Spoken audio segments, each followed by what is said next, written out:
नवी मुंबईतील ऐरोली सेक्टर 12 मधील प्लॉट क्रमांक 2 हा सिडकोनं टेंडर प्रक्रियेद्वारे विकला आणि विकासकांना त्या ठिकाणी खासगी रुग्णालय उभारलं असताना नवी मुंबई मनपाच्या स्थायी समिती सभापती यांनी सदर भूखंड इमारतीसह महापालिकेला हस्तांतरित करून या ठिकाणी नागरी आरोग्य केंद्र उभारण्याचा ठराव मांडलाय। सिडकोकडून कायदेशीररित्या भूखंड खरेदी केला, महापालिकेकडून कायदेशीर परवानगी देऊन बांधकाम केलं असताना देखील आता महापालिका या इमारतीला भोगवटा प्रमाणपत्र देण्यास नकार देत असून महापालिकेत हा भूखंड हस्तांतरित करण्याची मागणी करण्यात येत असल्यानं आश्चर्य व्यक्त करण्यात येत आहे।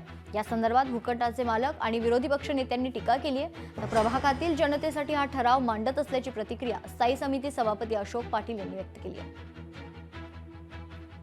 मी डॉक्टर आहे, अधिकृत डॉक्टर आहे। लास्ट 27 इयर्स पासून इकडे प्रॅक्टिस करतो मी ऐरोलीमध्ये आणि 2022 मध्ये जे टेंडर निघाले होते सिडकोकडून ते मी टेंडर भरून लीगल प्रोसेस करून हे घेतलं, म्हणजे प्लॉट घेतला, त्याचे पैसे वगैरे सगळे दिले।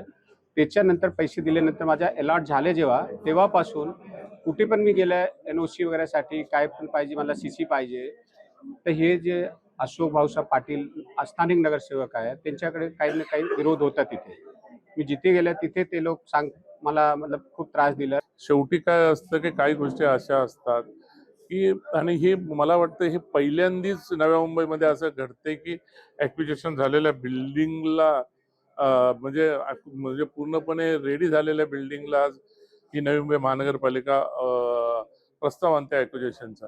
त्याला प्रोसिजर असतात आणि त्या प्रोसिजरनी जायला लागते। कुठल्याही प्रोसिजरला सर्व प्रोसिजर फाट्यावर मारून त्यांनी अशा पद्धतीने ते आणले। प्रत्येकाच्या याच्यामध्ये स्वार्थ आहे, त्यांचा काय स्वार्थ लपलाय माहित नाही, त्याच्यासाठी ते त्यांचे चाललेले प्रयत्न आहेत। सेक्टर 15 ला जागा नाहीत अशातला प्रकार नाहीये। माझी मागणी सुरुवातीपासून होती, आताही आहे, भविष्यातही राहील की ही आपण वाढती लोकसंख्या पाहता या ठिकाणी नागरिक आरोग्य केंद्र हे महानगरपालिकेने या ठिकाणी बनवण्यासाठी मी प्रयत्न केला, परंतु कोणाला खाजगी विकासाला सिडकोने प्लॉट तो अलॉट केला, विकला।